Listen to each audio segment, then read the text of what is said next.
Сәлеметсіздер ме? 4-ші сынып білім алушыларына арналған қазақ тілі пәні бойынша дыбыс және әріп тақырыбындағы сабағымызды бастаймыз.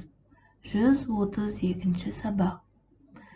Бүгінгі оқу мақсатымыз тыңдаған материал бойынша негізгі тұсын белгілеп алу және солардың негізінде мәтіннің мазмұнын айту. Дескрипторы тыңдаған мәтіннің негізгі тұстарын белгілеп алып, мазмұнын айтамыз. Айтылуы мен жазылуында айырмашылығы бар сөздерді қатесіз жазамыз. Ендеше балалар еске түсірейік. Фонетика дегеніміз дыбыс. Грек сөзінен аударғанда дыбыс деген мағынаны білдіреді. Фонетика тіл дыбыстарын зерттейтін тіл білімінің саласы.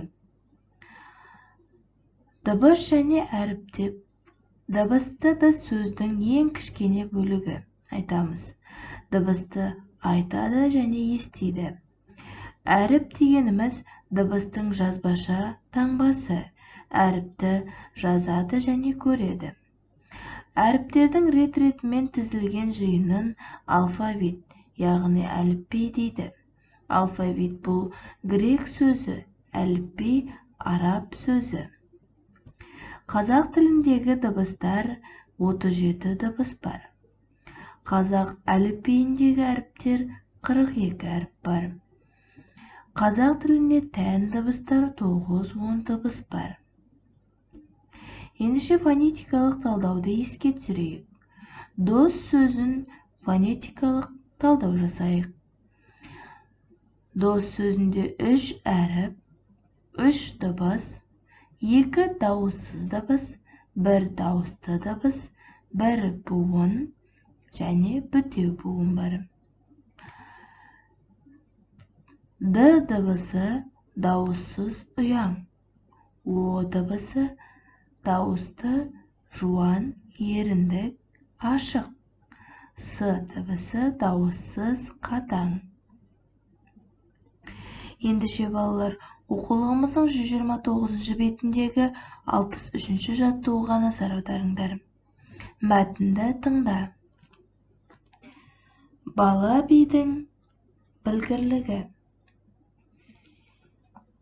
Бала би қартайған шағында елінің игі жақсыларымен кеңесіп отырып, жерден ауыр не, судан терең не, оттан ыстық не, көктен биік не деп сұраған екен.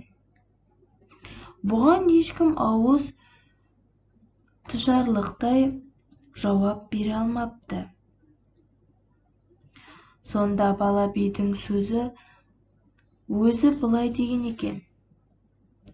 Жерден ауыр дегенім ақыл мен білім. Судан терең дегенім оқу мен ғылым. Оттан ыстық дегенім адамның өмірі. Көктен биік дегенім тәкаппардың көңілі деген екен. Шешендік шиырлары кітабынан. Тыңдаған мәтіннің негізгі тұстарын белгілеп ал. Соған сүйеніп, мазмұнын айт. Бала бидің сұрағына қалай жауап берер едің? Дәлел келтіріп, өз ойыңды айтып көр. Сөйлеуіңде менің ойымша, меніңше сөздерін қолдан. Оқулығымыздың 130-ші бетіндегі 64-ші жаттығуға назар аударыңдар. Дерек көздерді пайдаланып, сұрақтарға жауап жаз. Шешендік өнер деген не? Кімдерді би шешен дейміз? Би шешендер тапқырлықпен айтады, көркем тілмен жеткізеді дегенді қалай түсінесің? Сөйлеуші мәдениетіне не жатуы мүмкін? Осы сұрақтарға жауап жазамыз. Ендеше үй тапсырмасы 65-ші жаттығу. Оқулығымыздың 130-ші бетінде. Әр сөзде неше дыбыс, неше әріп бар екенін жаз.